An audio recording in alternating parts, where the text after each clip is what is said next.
Mga kapuso, isa ka simana antes ang Paskwa, bakla na isang Noche Buena items ka prutas, mahina pa. Si Julius Bilacaol nakatuto.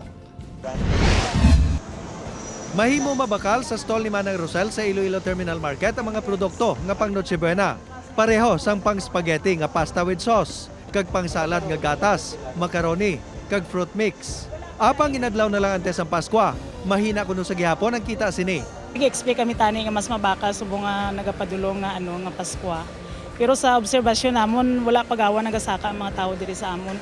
Para makapreparar sang salad kag spaghetti para sa ila pamilya, nagakadapat hindi kuno magdubo sa 1,000 pesos ang budget sang customer.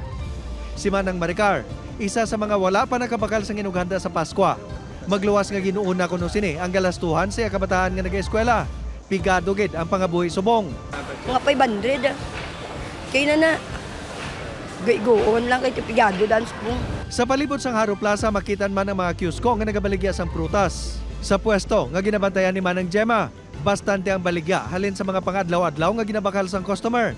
Tuptop sa mga pang 13 fruits sa bagong tuig. Apang mahina gid kuno ang baklanay. Hindi ko dyan magkantahan nga ang kuwan pigado. Ang bakla na yun. Sang Lunes nagbukas na ang pila ka kiosko nga nagabaligya sang palupok sa C1 Road sa Buhangaro. Hindi pa masyado ang demand sa palupok subong bangod malayo pa ang New Year's Eve. Ready po tubig, fire extinguisher, kag ang balas wala pa ko kapadulong kiti bago lang ko naganom nagpakot pa ko balas.